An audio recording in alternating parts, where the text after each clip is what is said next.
Welcome di YouTube channel Inspire Community Center.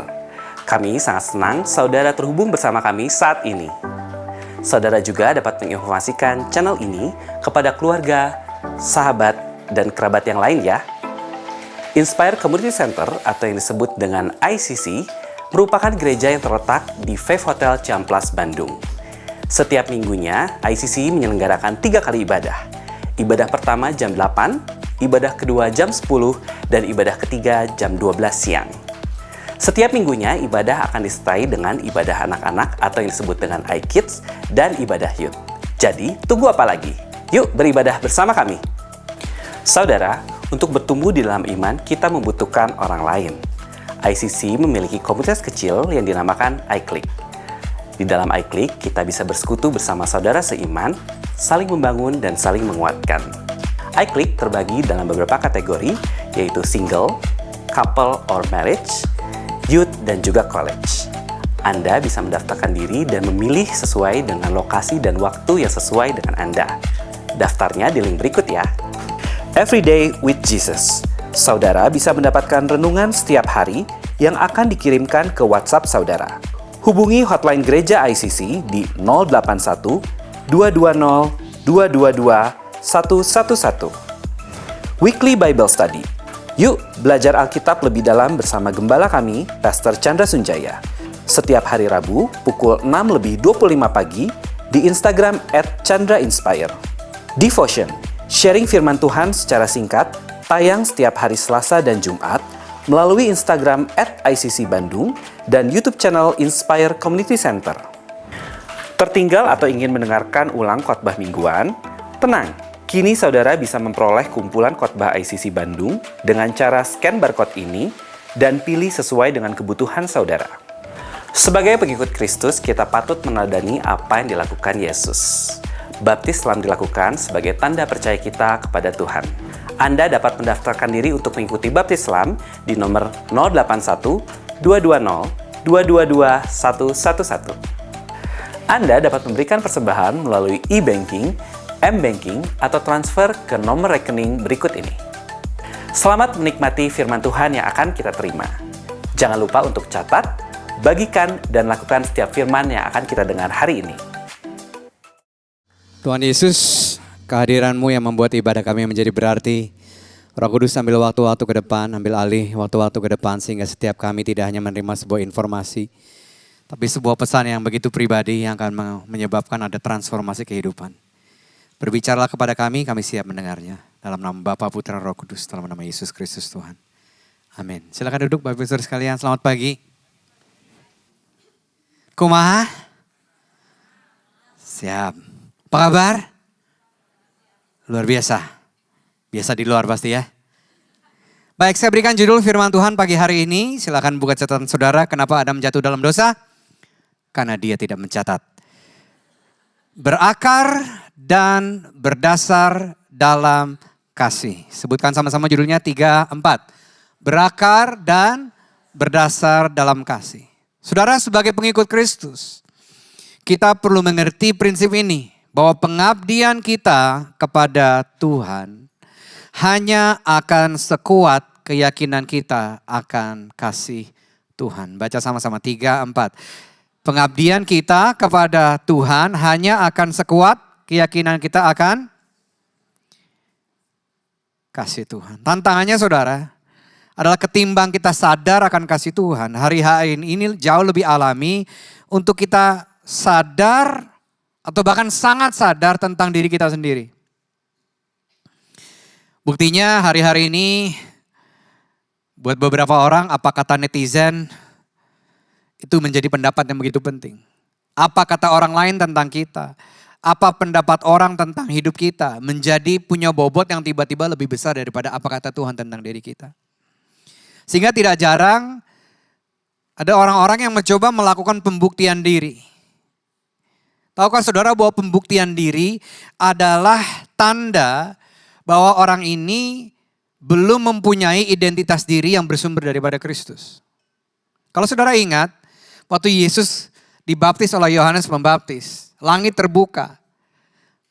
Ada seperti burung turun dari surga dan berkata, inilah anakku yang kukasihi, kepadanya lah aku berkenan. Allah Bapa mengafirmasi identitas diri Yesus waktu Yesus dibaptis.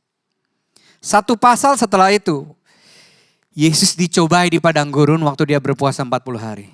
Apa cobaannya? Suruh membuktikan diri. Kalau engkau benar anak Allah. Lakukan ini dan lakukan itu. Tapi kerennya Yesus bilang ini, tetapi ada tertulis. Kalau Yesus saja dicobai di area identitas diri. Tidak heran kalau kita pun kadang-kadang dicobai di area identitas diri. Sehingga kadang-kadang kita terjebak untuk melakukan pembuktian diri. Kita lakukan berbagai macam hal. We buff up ourselves. We beautify ourselves. Kita tebalkan apa yang ditebalkan. Kita besarkan apa yang perlu dibesarkan. Kita kuruskan apa yang perlu dikuruskan. Kita tiruskan apa yang perlu kelihatan tirus. Hanya untuk mendapatkan the approval of men. Persetujuan manusia. Akibatnya saudara tidak jarang bahwa kita segala macam opsi yang ditawarkan kepada kita. Cara pikir kita adalah ini. Apa untungnya buat saya? Ada discipleship class dari 101 sampai 104. What's in it for me?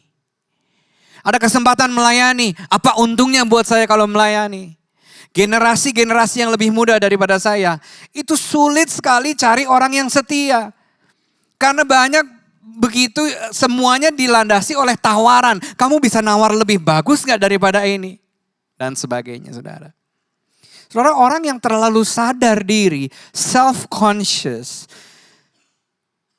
dia pasti akan berfokus kepada dirinya. And when that happens, yang ada adalah more of me and less of God.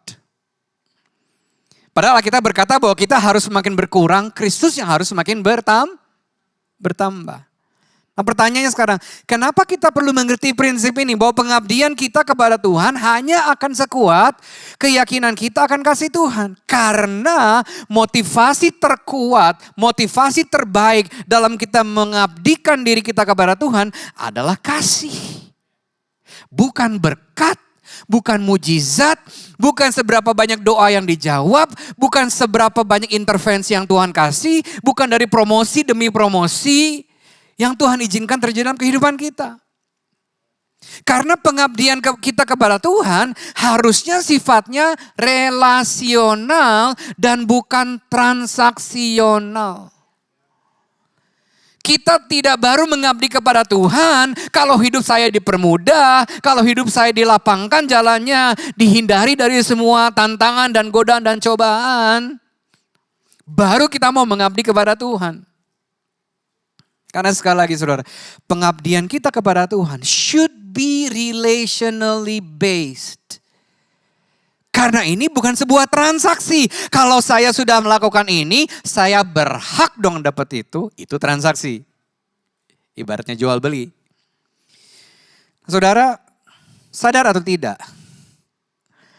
Pandemi telah mendisrupsi banyak hal dalam hidup kita. Termasuk juga dalam kehidupan bergereja. Termasuk juga dalam disiplin untuk memberikan diri, dimuridkan dan memuridkan orang lain. Termasuk juga dalam grit and passion and perseverance, kegigihan dalam kita melayani pekerjaan Tuhan.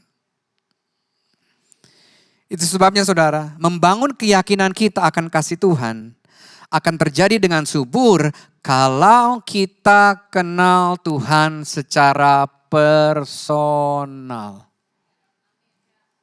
Pengenalan akan Tuhan secara personal akan membuahkan iman yang personal juga. Karena tanpa pengenalan yang personal, iman kita cenderung jadi transaksional. Saudara gak bisa membangun iman hanya kalau lagi hari Minggu saja, gak bisa.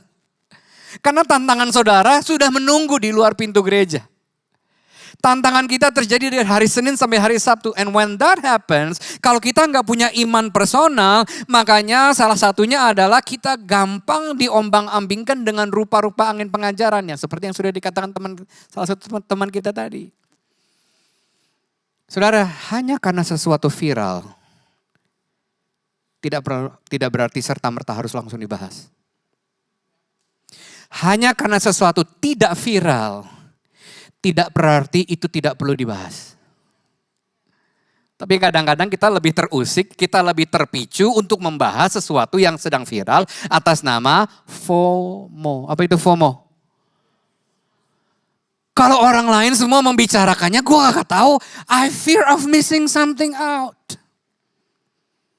Padahal saudara, ada yang lebih baik daripada FOMO, namanya JOMO, temannya jomblo. JOMO, the joy of missing out.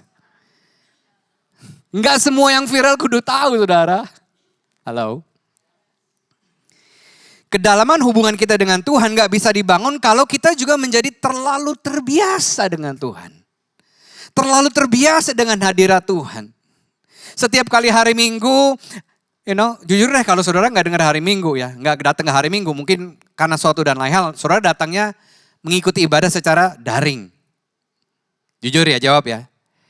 Seberapa banyak dari saudara yang ngikutin ibadah daring dari depan sampai habis? Ayo.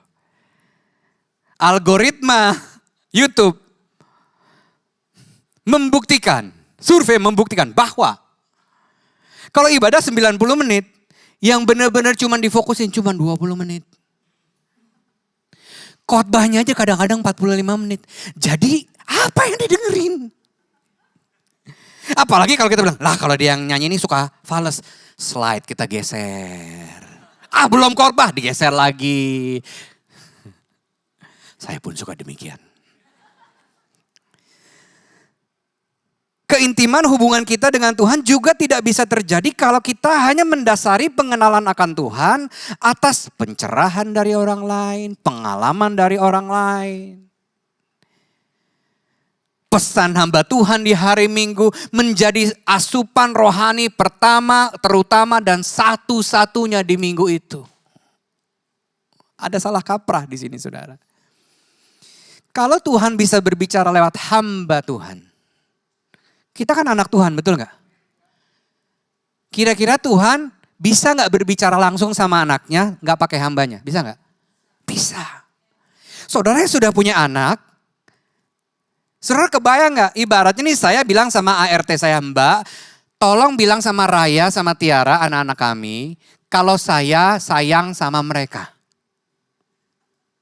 Kira-kira gimana respon Mbak saya? Lah Bapak kan bapaknya, ngomong langsung boleh Pak. Nah, tapi sayangnya kita juga seperti itu. Kita lebih suka Tuhan ngomong sama kita lewat hambanya, ketimbang Tuhan ngomong langsung sama kita lewat firman-Nya. Tapi ini gak terjadi di ICC. Terjadi di gereja yang lain. Saya sedang bernubuat. Amin itu artinya akan terjadi gitu kira-kira ya. Saudara, pengabdian tanpa pengenalan adalah seperti hidup dalam hukum Taurat. Udah diikutin semuanya Tuhan. Semua hukumnya sudah dilakukan. SOP sudah diikuti. Pengabdian tanpa pengenalan akhirnya berlandaskan kepada apa? Perbuatan kita, usaha kita.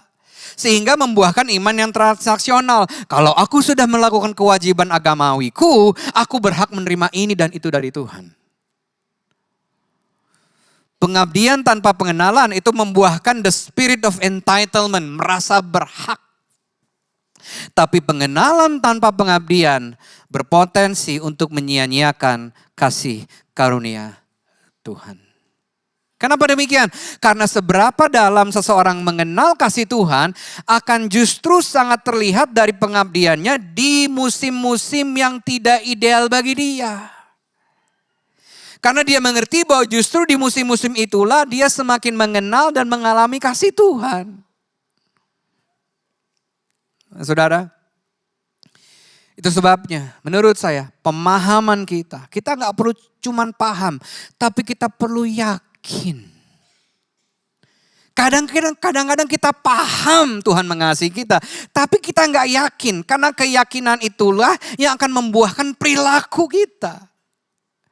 Pemahaman dan keyakinan kita akan kasih Kristus adalah sesuatu yang tidak tergantikan, sesuatu yang krusial, sesuatu yang esensial kalau saudara mau punya perjalanan pemuritan yang sehat dan pengabdian yang kuat. di setiap musim kehidupan. Sayangnya pada kenyataannya nggak jarang kita lupa bahwa kasih Tuhan itu tetap sama besarnya. Dalam kondisi apapun, situasi apapun, dan keadaan apapun. Hanya karena kita lebih rajin ke gereja, lebih rajin baca firman, lebih disiplin melakukan disiplin rohani. Gak berarti Tuhan makin sayang sama saudara loh. Halo? Waktu saudara setaat itu, waktu kita tidak setaat yang semestinya, kasih Tuhan tetap sama besarnya. Karena kalau kasih Tuhan bisa berubah-ubah, jangan-jangan dia bukan Tuhan. Sama seperti kita yang kasihnya kondisional, tergantung kondisi. Ini yang seringkali kita lupa. Kenapa? Karena di sana sini banyak yang saya sebut dengan ini, distraction. Banyak yang saya sebut dengan ini, noises. We are not hearing the voice of God. We are hearing a lot of noises. Terlalu banyak kebisingan dan distraction, gangguan di sana sini. Sehingga kadang-kadang kita lupa apa yang secara esensi kita perlu ingat dan yakini dan pahami. Yaitu bahwa kasih Tuhan tetap sama buat setiap saudara dan saya. Dia nggak bisa nggak mengasihi saudara. Dia nggak berusaha mengasihi saudara. God does not try to love you because He is love. Dia hanya bisa mengasihi saudara. Tapi kadang-kadang kita mengartikan kasihnya dengan lensa pengertian kita sendiri. Itu yang saya katakan tadi hubungan kita transaksional. Itu juga sebabnya waktu Rasul Paulus berada di penjara, dia menulis surat kepada jemaat di Efesus. Supaya jemaat di Efesus tidak berfokus kepada penderitaan mereka karena Injil, tapi kepada kasih Kristus melampaui penderitaannya. Dan saudara akan lihat bahwa Rasul Paulus adalah seorang pribadi, seorang tokoh di Alkitab yang mengerti betul tentang kasih Kristus. Dia nggak cuma tahu, tapi dia mengalami kasih itu. Karena kalau nggak demikian saudara, dia nggak akan menuliskan 4 dari 13 suratnya, waktu justru dia lagi di penjara. Waktu dia lagi ada musim yang sepertinya nggak ideal untuk dia menitipkan pesan kepada jemaat-jemaat di Efesus, Filipi, Kolose, dan juga kepada Filemon. Kita lihat ayat perikop kita hari ini. Saudara siap belajar hari ini? Ya, bilang ke sebelahnya, jangan tidur, pendetanya menggonggong, raja guguk dia. Bilang. Bilang. King of dogs. King of woof woof, king of Snoopy. That's me, raja guguk. Efesus 3 ayat 14 sampai 21. Tapi kalau yang mau tidur gak apa-apa, nanti saya kasih tahu kalau udah mau kelar ya. Judul perikop ini doa Paulus. Saudara lihat akan ada 3 doa yang saudara lihat di perikop ini. Itulah sebabnya aku sujud kepada Bapa yang daripadanya semua turunan yang dalam sorga dan di atas bumi menerima namanya. 16. Aku berdoa supaya ia menurut kekayaan kemuliaannya menguatkan dan meneguhkan kamu oleh rohnya di dalam batinmu. 17. Sehingga oleh imanmu Kristus diam di dalam hatimu, baca sama-sama, dan kamu berakar yang keras serta berdasar di dalam kasih. Saya bacakan, aku berdoa supaya kamu bersama-sama dengan segala orang kudus dapat memahami betapa lebarnya, panjangnya, tingginya, dan dalamnya kasih Kristus. 19. Dan dapat mengenal kasih itu sekalipun ia melampaui segala pengetahuan. Aku berdoa supaya kamu dipenuhi dalam seluruh kepenuhan Allah. 20. Bagi Dialah yang dapat melakukan jauh lebih banyak daripada yang kita doakan atau pikirkan, seperti yang ternyata dari kuasa yang bekerja di mana? Di dalam kita. Bagi Dialah kemuliaan dalam jemaat dan dalam Kristus Yesus turun-temurun sampai selama-lamanya. Amin. Yang suka sering kita klaim tuh ayat 20 tadi. Tuhan sanggup melakukan jauh lebih banyak daripada yang kita pikirkan atau doakan. Seperti yang ternyata dari kuasa yang bekerja dalam kita. Bagi Dialah kemuliaan sampai selama-lamanya. Amin. Itu akibatnya. Sebabnya ada di ayat 14 sampai 19. Jangan kita lupa. Doa Rasul Paulus yang pertama ada di ayat 16, 17. Aku berdoa supaya ia menurut kekayaan kemuliaannya, ngapain saudara? Menguatkan dan meneguhkan kamu oleh Roh Kudus. Di mana? di dalam batin kita. Perhatikan, kalau Roh Kudus menguatkan dan meneguhkan kita dalam batin kita, apa yang terjadi? Sehingga. Kalau saudara baca Alkitab, kalimat yang penting sebenarnya adalah setelah kata sehingga. Ini akibatnya. Oleh imanmu, Kristus diam di dalam hatimu. Dan kamu berakar serta berdasar di dalam kasih. Sampai di sini dulu. Pertanyaan saya, apakah kita bisa punya hidup yang berakar dan berdasar dalam kasih tanpa bantuan Roh Kudus? Gak bisa. Gak bisa.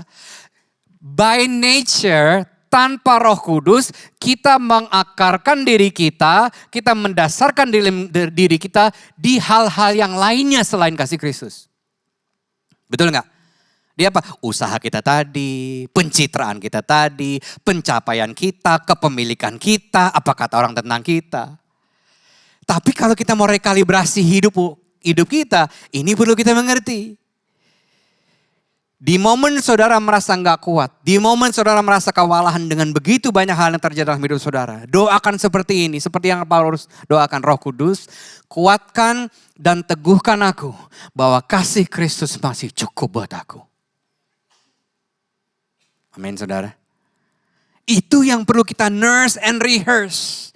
Yang perlu kita rawat dan kita ulangi bahwa Roh Kudus lebih daripada sanggup, lebih daripada ingin untuk menguatkan dan meneguhkan saudara sehingga kita punya hidup yang berakar dan berdasar dalam kasih Kristus saja, titik. Kenapa banyak orang kecewa dengan kekristenan? Kenapa banyak orang kecewa dengan gereja, pemimpin gereja, dengan proses pemuritan?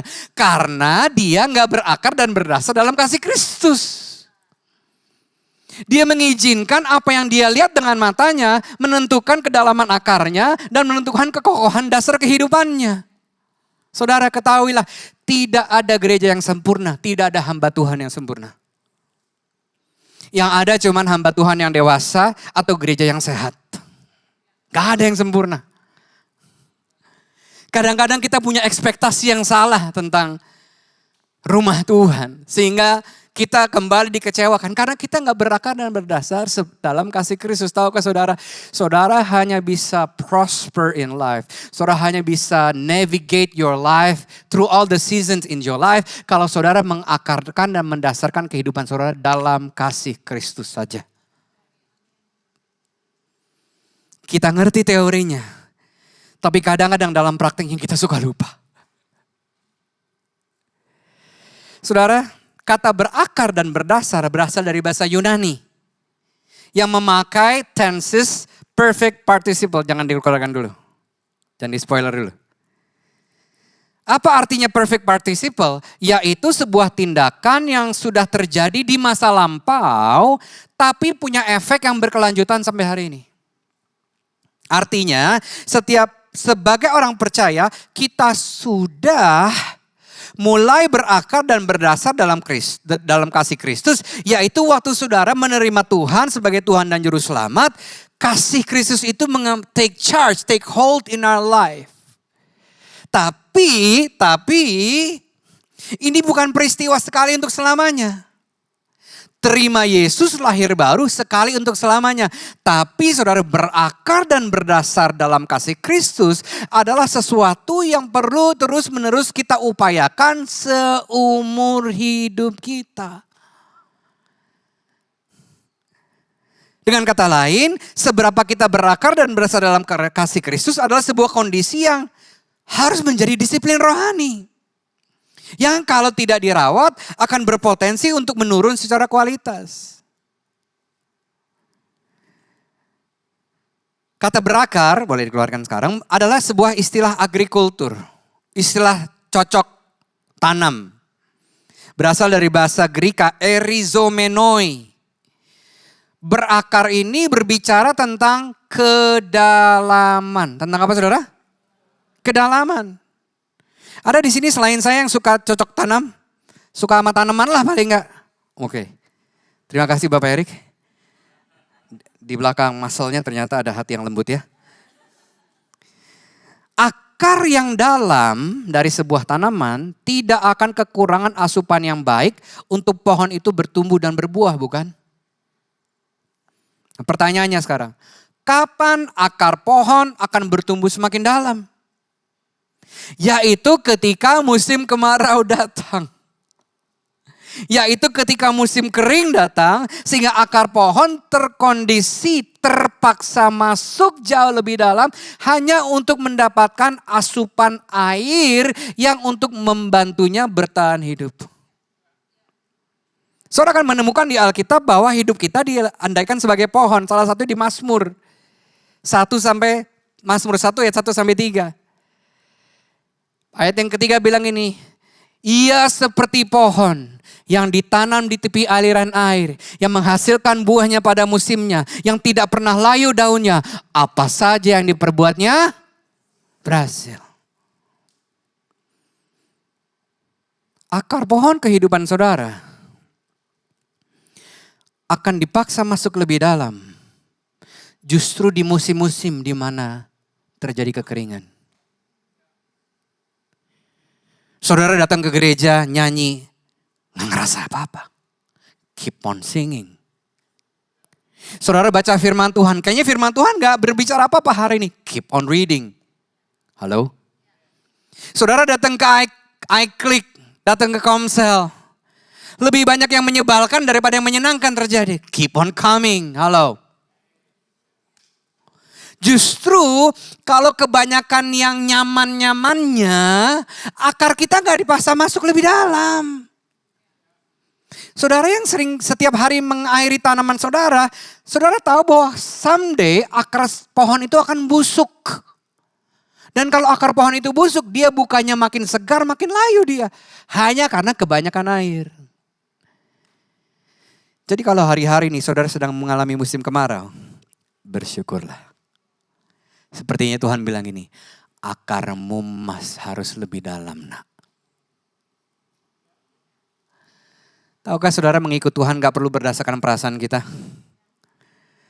Kalau Yesus hidup melakukan kehendak Bapaknya berdasarkan perasaan dia.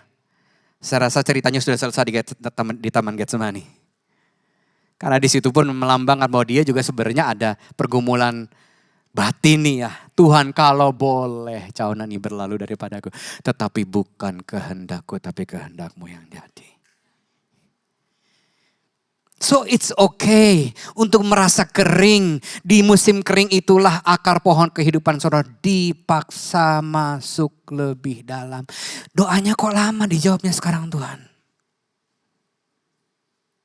Mama saya menunggu kesembuhan dari kankernya 13 tahun. Setelah 13 tahun menunggu kesembuhan, tidak kunjung disembuhkan secara fisik. Tapi tidak menghambat dia untuk masuk akar kehidupannya lebih dalam. Halo. Bersyukurlah untuk semua ketidaknyamanan yang Tuhan izinkan terjadi dalam kehidupan saudara.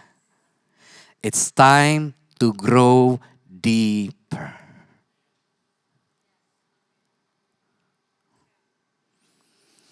Akar pohon kehidupan kita akan bertumbuh semakin dalam justru waktu mengalami masa padang gurun. Namun kita tetap memilih untuk percaya bahwa Tuhan selalu mengasihi kita. Berdasar adalah istilah arsitektur. Dari bahasa Grekanya tetemelioumenoi. Kalau tadi berakar bicara tentang kedalaman, berdasar bicara tentang kekokohan. Tentang apa? Nah saudara ingat, di firman Tuhan ada 2 macam dasar, ingat? Apa dasarnya? Apa dan apa? Pasir dan batu, betul ya? Coba ibaratnya saudara, kalau kontraktor nih, saudara kontraktor. Satu bangun di atas pasir, satu bangun di atas batu. Pertanyaan saya, mana yang lebih cepat bangun rumahnya? Orang yang bangun fondasinya di atas pasir atau batu? Pasir. Betul ya? Mungkin waktu yang membangun rumahnya di atas pasir, yang di atas batu mulai ngiri. Bo, cepet Bo. Cepet banget. Belum apa-apa udah dipromosi. Belum apa-apa udah ditambahin ini itu lagi. Kita mulai ngiri. Tapi tunggu sampai banjir, angin, hujan, badai datang. Betul ya? Hashtag ceritanya belum selesai bos. Betul nggak? Tapi kadang-kadang kita suka ngiri sama orang yang bangun kehidupan kayaknya cepet ya. Kok kayaknya doanya dijawab. Kok promosinya satu promosi belum kelar dapat promosi lagi. Saudara, pertanyaannya adalah kapan dasar sebuah bangunan diuji kekokohannya? Waktu everything in life come crumbling down upon you. Semua bisa terjadi dalam hidup saudara hanya untuk menguji kekuatan fondasi kehidupan kita. Halo? Supaya apa yang tidak tergoncangkan tinggal tetap, kata firman Tuhan. Nah kalau bangun dasar di atas pasir, nggak ada yang tinggal tetap. Di bawah semua banjir. Betul ya? Hanya mereka yang mendasari hidupnya di atas dasar kasih Tuhan yang sempurna, yang akan dapat bertahan dan mengatasi setiap tantangan dan masalah yang datang. Orang yang mendasari fondasi kehidupannya akan kasih Tuhan, tidak akan pernah argumen dengan Tuhan tentang cara dan waktu Tuhan. Karena dia tetap Tuhan yang berdaulat. Doaku tidak dijawab pun, aku tidak sembuh pun, Tuhan tetap sayang sama aku. Halo?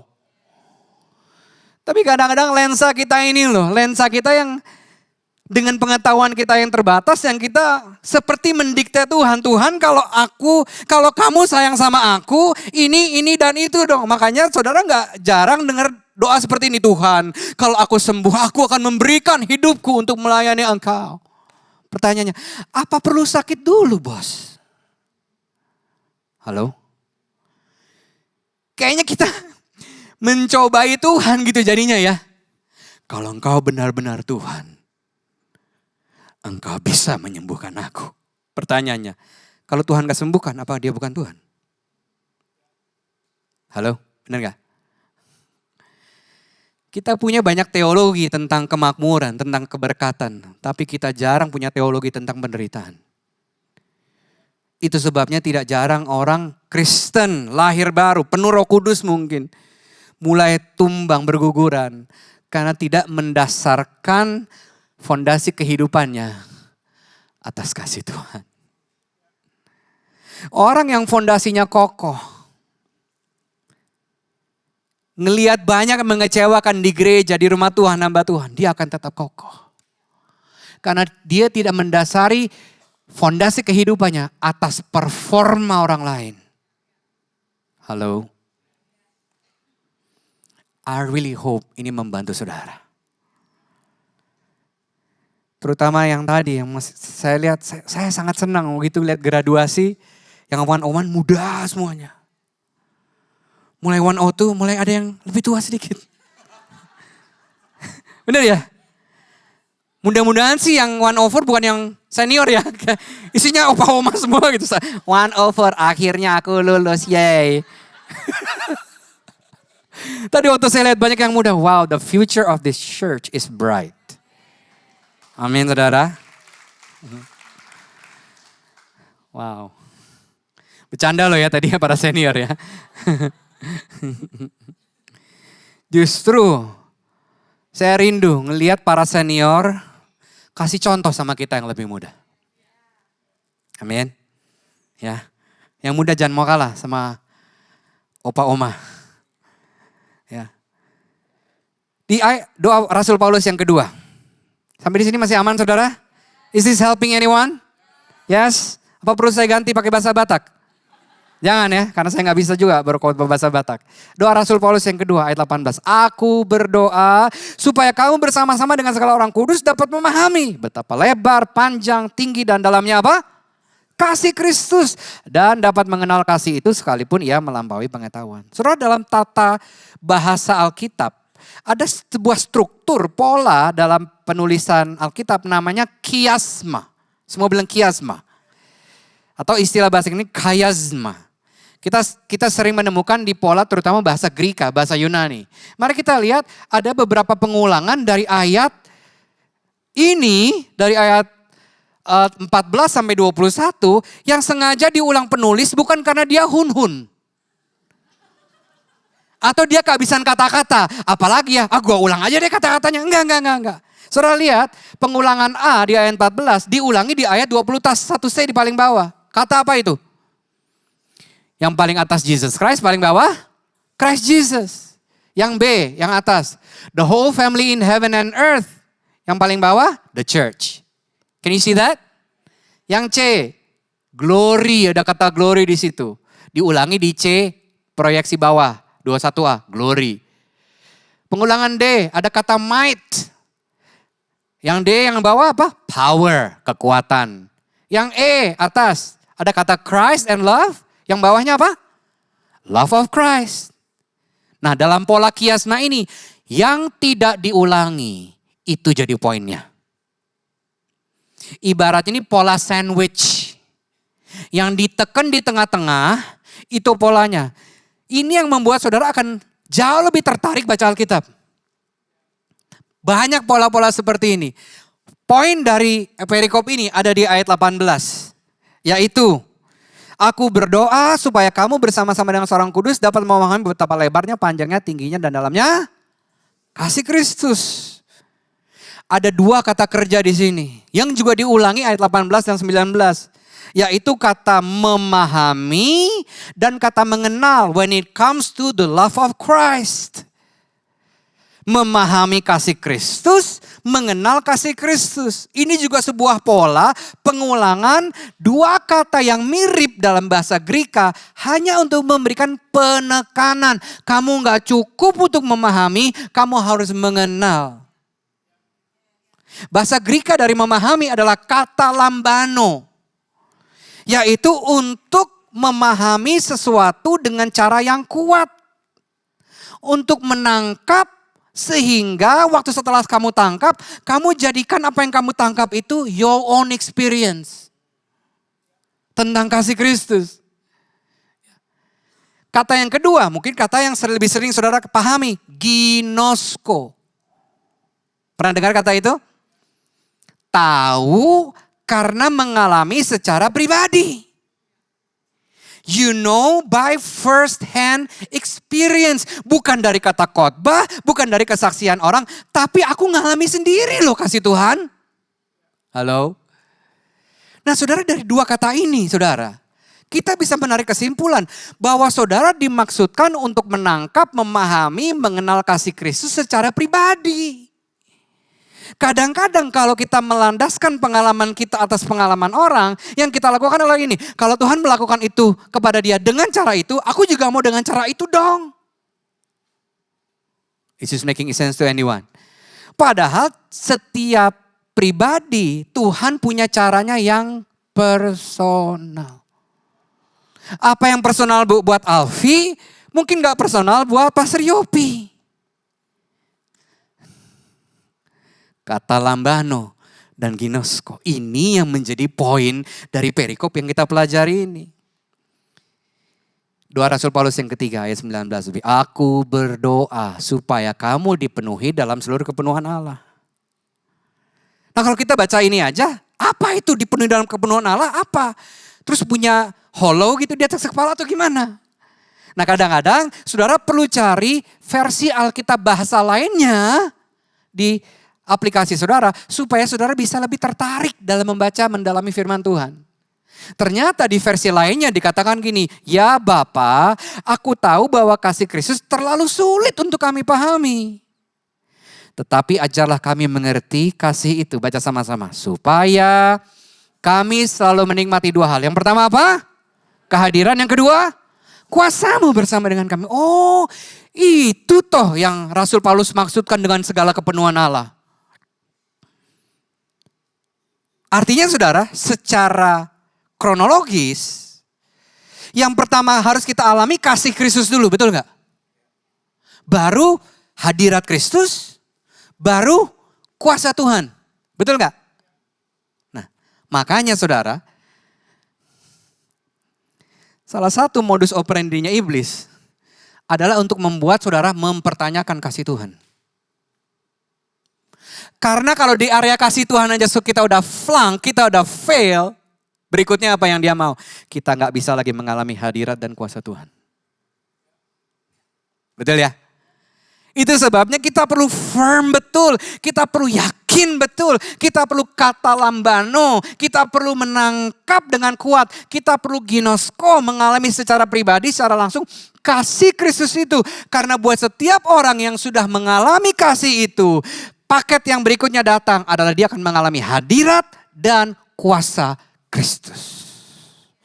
Kira-kira kalau kita mengalami kasih, hadirat dan kuasa Kristus, kita bisa mengatasi gak setiap tantangan masalah yang terjadi dalam hidup ini? Bisa. Bisa saudara. Dan saya akan tutup firman Tuhan hari ini. Dengan mendaratkan apa yang kita sudah pelajari selama ini. Selama beberapa menit ke depan. Tapi izinkan saya mengulangi dulu prinsipnya. Pengabdian kita kepada Tuhan hanya akan sekuat keyakinan kita akan kasih Tuhan. Nah, gimana caranya sekarang supaya kita bisa membangun akar dan dasar kita dalam kasih Kristus. Saya kasih kerangka yang seringkali kita suka bilang ke anak kita. Bilang gini, ingat jangan lupa bilang terima kasih. Suka kita ulangi kan? Kalau anak kita dipuji, dikasih ini, dikasih itu. Ya. Ingat, terima kasih. Pakai tangannya boleh sama-sama. Ini kerangkanya supaya saudara ingat nanti di rumah. Ya, yang tidur bangun dulu sebentar, ntar balik tidur lagi. Ya. Coba bilang ingat, terima kasih. Terakhir, ingat, terima kasih. Yang pertama, ingat kasih Tuhan. Dalam proses kita berakar dan berdasar dalam kasih, kita perlu Roh Kudus menguatkan batin kita tadi. Karena seringkali proses ini terjadi di luar kemampuan manusiawi kita. Karena tanpa Roh Kudus kita akan lebih dikuasai dengan perasaan overwhelmed with a lot of things. Itu sebabnya doa Rasul Paulus yang pertama tadi supaya Roh Kudus menguatkan kamu dalam batinmu sehingga Kristus diam dalam kamu dan kamu hidup berakar dan berdasar dalam kasih. Ayat ke-17 tadi. Kekuatan Roh Kudus inilah yang memampukan kita untuk dengan iman kita bisa berpegang teguh. Dengan iman kita bisa berakar makin dalam, berdasar makin kuat dalam kasih Kristus. Karena kita gak bisa mengerti kepenuhan kasih Kristus terlepas dari kekuatan Roh Kudus. Adalah natural untuk kita komplain. Adalah supernatural untuk kita mengucap syukur di tengah keadaan yang secara manusia tidak mungkin untuk disyukuri. Tapi kalau fokus kita kepada kasih Kristus, kita lalu bisa berkata gini, Tuhan, adalah lebih baik untuk aku tidak mengerti daripada aku tidak percaya. Adalah lebih baik untuk aku tidak mengerti kenapa ini, kenapa begitu, kenapa jalanmu perlu begini dan kenapa gak begitu aja. Daripada aku gak percaya bahwa kasihmu tetap cukup buat aku. Yang saudara butuhkan bukan kejelasan. Yang saudara butuhkan kedamaian. You don't need clarity. You need the peace that surpasses all understanding to rule over your mind and your heart. Tapi kadang-kadang semakin kita pintar, semakin kita mau cari kejelasan. Ya Pak ya. Kita merasa dengan semua jam terbang kita, pengalaman kita, harusnya ada jalan keluarnya nih. Harusnya bisa kepikiran dong. Tapi itulah luar biasanya Tuhan.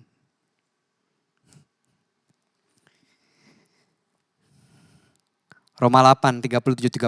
Tetapi dalam semua hal itu kita mendapat kemenangan sempurna melalui Kristus yang sudah menyatakan kasih-Nya. Yang luar biasa, semua bilang luar biasa. Kepada kita. Karena saya yakin bahwa semua yang memusuhi kita tidak dapat menghentikan kasih-Nya. Pernah dimusuhi? Saya sering. Bukan karena saya Batak. Baik orang yang menyakiti kita selama hidup maupun yang membunuh kita. Para malaikat dan semua roh jahat pun gak mampu menghentikan Allah untuk mengasihi kita. Wow. Maka kita nggak perlu takut lagi terhadap semua tuduhan, ancaman baik pada zaman sekarang maupun yang akan datang. Atau dari semua penguasa kegelapan. Karena semua ciptaan Allah, baik kuasa yang di langit paling tinggi maupun di bagian bumi yang paling rendah. Baca sama-sama. Tidak dapat menghentikan apa? Kepada kita. Sebab kita sudah bersatu dengan penguasa kita, Kristus Yesus. There is just nothing that can take away the love of Christ from you. Gak ada yang bisa menjauhkan saudara dari kasih Tuhan. As a matter of fact, baru kemarin saya lihat salah satu Instagram reel dari Pastor Rick Warren, pengarang buku Purpose Driven Life. Dia katakan demikian, and I so agree with that. That your ultimate purpose in life is to let God love you. Tujuan hidupmu yang paling tinggi adalah untuk mengizinkan Tuhan mengasihi engkau. Itu sebabnya saudara, ingat kasih Tuhan. Kalau dia sudah mengasihi engkau dengan begitu cara, enggak ada yang bisa menjauhkan kita dari kasih Tuhan, enggak ada. Tapi kadang-kadang saudara, ketidakpengampunan kita, kadang-kadang membuat kita, apalagi kalau kita ngerasa, gua nih korban kak. You just don't know what happened, I'm a victim here. Boleh dong gua nurse and rehearse my hurt. Daripada mengulangi dan merenungkan seberapa sakit hatinya saudara. Energi yang sama yang saudara pakai untuk melakukan itu. You better nurse and rehearse how God loves you. Karena waktu saudara mengingat dan mengulangi dan meresapi seberapa Yesus mengasihi saudara tanpa syarat. Itu yang memampukan saudara untuk mengampuni orang lain juga tanpa syarat. Because forgiven people forgive other people. Orang yang sudah diampuni, seberapa sadar dia sudah diampuni akan terlihat dari kemampuannya, keputusannya juga untuk mengampuni orang lain. Yang kedua, ingat, yang kedua apa? Terima kasih Tuhan. Gimana caranya? Berhenti menggunakan usaha manusiawi kita yang terbatas saja. Izinkan kasih Tuhan itu yang mengubah kehidupan kita. Berhenti membatasi Tuhan mengasihi saudara dengan cara-cara yang saudara dikte sama Tuhan. Padahal hampir setiap ada kesempatan saudara di mobil dengerin lagu pujian penyembahan. Ada kesempatan untuk saudara menerima kasih itu. Mengalami kasih itu lagi. Waktu saudara datang ke gereja, datang ke komsel, ada sesi pujian penyembahan. Itu waktu yang tepat untuk saudara mengalami kasihnya lagi. Jangan menjadi terlalu terbiasa dengan hadirat Tuhan. Halo. Makanya doa Rasul Paulus yang kedua tadi adalah aku berdoa supaya kamu dapat memahami betapa lebar, panjang, tinggi dalamnya kasih Kristus. Dapat mengenal kasih itu sekalipun ia melampaui segala pengetahuan. Saudara, izinkan Tuhan mengobrak-abrik pola pikir kita tentang kehidupan kekristenan yang berbasis hak dan kewajiban. Dan mengizinkan Tuhan lagi untuk mengasihi kita dengan cara yang hanya Tuhan bisa lakukan. Let God love you again. Tahun ini adalah tahun ke-25 saya melayani Tuhan sepenuh waktu.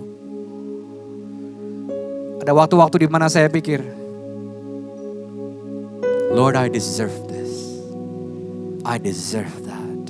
Tapi saya lupa, hadiah yang terbesar bukannya pencapaian, bukannya kepemilikan, bukannya keberhakan ini itu. Tapi hadiah terbesar adalah mengizinkan Tuhan mengasihi saya lagi.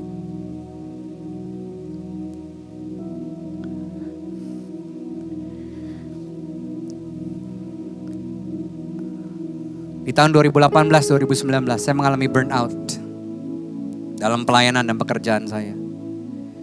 Di saat yang bersamaan saya bergumul dan kehilangan mama saya. Dan ini yang saya doakan berulang-ulang. Tuhan, aku mau mengalami kasih-Mu seperti yang belum pernah aku rasakan dan alami sebelumnya. Pelan tapi pasti saudara. Kasih Tuhan itulah yang memulihkan saya dari burnout itu.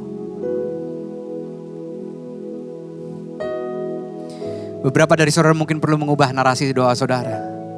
Ketimbang saudara gini tuh, Lord, I wanna love you more. Aku mau mengasihi kamu lagi, lebih lagi. Yang berfokus kepada usaha kita buat Tuhan. Tapi ubah narasimu, Tuhan, aku mau mengalami kasih-Mu lagi. Aku mau belajar untuk terus menerima kasih-Mu atas hidupku. Karena ini akan membantu kita memfokuskan diri kita kepada kasih Tuhan. Yang ketiga, yang terakhir. Yang tidur, you know what to do. Coba bangunin dia pelan-pelan. Kasih, beri, teruskan kasih Tuhan. Nah saudara, menariknya dari konteks perikop yang kita baca tadi, ada tertulis dengan jelas dalam kita berakar dan berdasar dalam kasih. Nah mari kita cermati 3 kata yang diulang dengan sengaja dalam pola kiasma tadi. Tolong munculkan. Saudara bisa lihat ada di ayat 15, 18, dan 21. Di ayat 15 ada kata the whole family, ada kata family di situ. Di ayat 18 ada kata apa? With all saints. Di ayat ke-21b, the church. Saya perjelas dengan terjemahan bahasa Indonesianya. Dari dialah setiap keluarga, next slide. Semua bilang keluarga. Di ayat 18 ada frasa ini, bersama-sama dengan apa? Semua umat Allah. 21 ada kata apa di situ? Jemaat. Artinya apa saudara? Kita tidak dimaksudkan untuk memahami dan mengenal kasih Kristus secara individual atau sendirian saja. Makna kasih Tuhan yang kita tangkap itu personal, betul. Tapi proses mengalami kasih Tuhan tidak eksklusif, tapi inklusif alias melibatkan orang lain. Kesimpulannya, Tuhan memakai saya untuk menunjukkan kasih-Nya kepada orang lain. Next slide. Tuhan juga memakai orang lain untuk menyatakan kasih-Nya kepada saya. Jadi setiap kali saudara datang ke gereja, datang ke iClick, datang ke kantormu, bisnismu, coba tanyakan Tuhan, kasih yang sudah aku alami dan terima ini, Engkau mau aku untuk teruskan ke siapa? Tentunya mulai dari orang-orang terdekat dalam saudara, lingkaran terdekat saudara dulu. Istri, suami, anak, cucu, menantu, termasuk mertua. Harusnya itu lebih lucu dari itu tadi. Tapi gak apa-apa, mungkin karena udah akhir khotbah kali ya. 1 Yohanes 4 ayat 11-12. Saudara-saudari yang saya kasihi, kalau Allah sudah begitu mengasihi, kita baca sama-sama. Maka kita juga harus atau boleh? Harus saling mengasihi. Tidak seorang pun pernah melihat Allah, namun bila kita saling mengasihi, maka Allah bersatu dengan kita dan kasih-Nya nyata dengan sempurna melalui kita. Ingat tadi, Tuhan memakai saya untuk menyatakan kasih-Nya buat orang lain.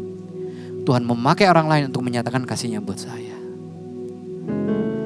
Saya akan tutup dengan ayat ini. Efesus 3 ayat 19b. Ini doa terakhir Rasul Paulus dengan kerinduan yang luar biasa. Saya akan langsung bacakan dari terjemahan bahasa Indonesianya lah. Saya terjemahin dengan bebas. Aku berdoa supaya kamu dapat dipenuhi seumur hidupmu dengan seluruh kepenuhan Tuhan. Sehingga kamu dapat memiliki pengalaman terkaya akan kehadiran Tuhan dalam hidupmu. Seutuhnya dipenuhi dan dibanjiri dengan pribadi Tuhan sendiri. Yaitu kasih-Nya, hadirat-Nya, dan kuasa-Nya. Saja kita bangkit berdiri. Kalau ku hidup bagimu, hatiku tetap menyembahmu. Dunia tak bisa menjauhkanku, yes, dari kasih-Mu. Selama ku hidup,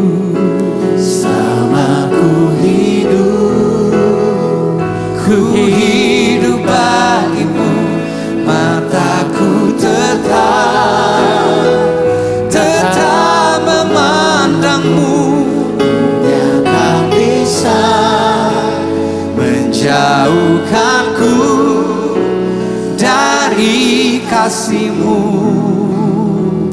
Pejamkan mata saudara, izinkan saya berdoa buat saudara. Kalau ada dari beberapa saudara yang tahu ada bagian dari firman Tuhan ini yang sepertinya Roh Kudus berbicara secara pribadi dan kau mau respons kepadanya. Dan kau mau mengizinkan benih firman Tuhan ini mengubah engkau from the inside out. Buka kedua tanganmu di hadapan Tuhan. Gak usah malu sama kiri kananmu, dia gak mati buat engkau, Yesus mati buat engkau. Tuhan, aku berdoa buat setiap anak-anakmu yang membuka kedua tangannya di hadapan Tuhan. Ampuni kami kalau selama ini kami lebih sadar akan diri kami sendiri. Akan apa yang kami ingin capai, kami ingin miliki, kami ingin experience. Kami lupa bahwa kami harusnya lebih sadar akan kasih-Mu buat hidup kami. Karena pengabdian kami kepada Engkau hanya akan sekuat keyakinan kami akan kasih-Mu, bukan mujizat-Mu, bukan berkat-Mu Tuhan. Bantu kami untuk mengingat kasih-Mu buat kami. Bahwa Engkau, You are love, You can only love us. Roh Kudus bantu kami, kuatkan kami, teguhkan kami oleh kuasa-Mu, supaya oleh iman kami, Kristus diam di dalam kami dan kami hidup berakar dan berdasar dalam kasih. Bukan dari hal-hal yang lainnya. Dan di hari-hari ke depan, kami juga mau mengalami kasih-Mu like never before. Karena kami izinkan Kau untuk mengasihi kami lagi. Dengan cara yang di luar pengetahuan, di luar pengalaman yang kami pernah alami sebelumnya. Dan bantu kami tidak untuk menyimpan kasih itu, tapi kami meneruskan. Kami jadi agen kasih-Mu buat orang-orang yang membutuhkan kasih-Mu. Mulai dari orang-orang yang menurut kami mungkin paling gak layak untuk menerima kasih-Mu ini. Berikan kami hati-Mu Tuhan, mata-Mu Tuhan. Karena Tuhan, Engkau memakai aku untuk menyatakan kasih-Mu kepada orang lain. Dan Engkau pakai orang lain untuk menyatakan kasih-Mu kepada aku. Aku berdoa di setiap keluarga, di setiap iClick, di setiap komunitas kami jadi agen kasih Tuhan buat siapapun yang membutuhkannya. Karena waktu kami membagikannya, pengalaman kami akan kasih-Mu akan berlipat kali ganda. Terima kasih Tuhan. Kalau ku hidup bagimu, hatiku tetap menyembah-Mu. Dunia tak bisa menjauhkanku dari kasih-Mu.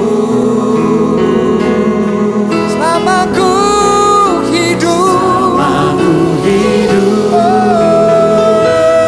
hidup bagimu, mataku tetap memandang-Mu. Dunia tak bisa menjauhkanku dari kasih-Mu. Kami terima benih firman-Mu. Benih ini akan berakar dengan kuat, bertumbuh dan bahkan berbuah lebat. Hidup kami semakin diubahkan, jadi semakin serupa seperti Kristus. Waktu orang lain melihat perubahan hidup kami, mereka pun memuliakan nama Bapa di surga. Dalam nama Bapa, Putra, dan Roh Kudus, dalam nama Yesus Kristus Tuhan yang sudah menerima firman-Nya berkata, amin. Puji nama Tuhan. You may be seated, silakan duduk. Yes, halo. Halo semuanya, Shalom. Ya, senang sekali kita bisa berjumpa kembali di ibadah ICC pada hari ini. Terima kasih Pastor Alfi untuk firman-Nya. Semoga benih firman Tuhan yang sudah kita terima tadi bisa bertumbuh dan berbuah dalam kehidupan kita ya. Dan jangan lupa juga untuk sharing hal-hal baik yang sudah kita terima tadi. Ya, amin. Oke, saya Ricky ingin mengucapkan selamat datang kepada Anda yang baru pertama kali hadir di ibadah ICC hari ini. Saya mengundang Anda untuk bisa ke meja informasi ya, karena kita punya special gift untuk Anda. Dan juga kembali diingatkan lagi ya, untuk kita bisa punya komunitas yang tepat, tertanam di sana dan bisa belajar banyak hal ya, saling mengenal, saling membangun, yaitu lewat iClick ya. Jadi jangan lupa untuk join iClick. Kenapa sih ini penting? Karena kita butuh banget orang-orang yang bisa kasih kita insight baik, insight bagus, dan pastinya ini akan pengaruh ke kehidupan kita. Jadi jangan lupa untuk join iClick, komunitas-komunitas kecil ya di ICC, karena sekarang juga udah tersebar, lokasinya banyak, kategorinya juga banyak, jadi bisa dipilih sesuai dengan yang tepat untuk Anda. Dan hari ini saya juga mau menginformasikan bahwa ICC sekarang sudah punya 20 departemen yang melayani di ICC ya. Jadi boleh tepuk tangan dong buat teman-temannya semua ini yang melayani. Dan ini saatnya Anda juga untuk join bersama kami ya. Jadi kami punya banyak banget departemen yang memang bisa disesuaikan dengan talenta Anda nih. Misalnya boleh juga nih kalau punya talenta cuap-cuap kayak saya, mau jadi host mungkin ya bisa banget gitu ya. Dari mulai I Care, I Kids, banyak nih, I Praise, ada multimedia, ada sosial media dan lain-lain. Jadi Anda bisa langsung join dong sama kita untuk melayani, untuk memberi lebih lagi sama Tuhan. Atau misalnya kalau misalnya masih bingung gitu, kira-kira saya cocoknya apa ya? Nah bisa juga dapat informasinya di meja informasi. Dan terkait juga pelayanan, nah I Can Serve ini dan iClick kita punya pelayanan misi tanggal 18 Mei ini ya, 2024. Jadi kita akan mengunjungi SOS Children Village Kinderdorf. Nah di sana kita akan memberikan pelatihan-pelatihan keterampilan buat anak-anak yang membutuhkan. Jadi kalau misalnya Anda punya talenta tertentu yang pengen di-share, pengen jadi mentor, bisa banget join sama kita. Gak perlu biaya, gak perlu apa. Atau misalnya ada kelebihan biaya, boleh juga didonasikan untuk pelayanan ini ya. Bisa langsung lihat informasinya di belakang nih gitu. Jadi langsung kalau misalnya pengen tahu lebih lanjut, bisa ke meja informasi juga. Dan berita berikutnya dari komunitas wanita Women of Word ICC. Jadi kita akan ada pembinaan wanita bijak nih, khusus buat ladies bisa ikutan banget. Ada sesi-sesi yang menarik ya, jadi nanti akan ada 8 topik mengenai wanita bijak. Gimana caranya jadi bijak ya. Ini penting buat para wanita, jadi bisa ikutan. Nanti ini sesinya akan dari 14 ke 16 Mei 2024 ya, di bulan depan.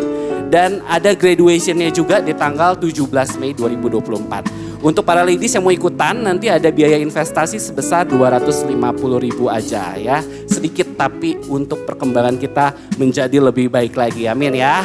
Oke, sekian informasi dari ICC hari ini. Kami mengundang saudara untuk bangkit berdiri untuk menerima doa berkat. Terima kasih dan Tuhan Yesus memberkati.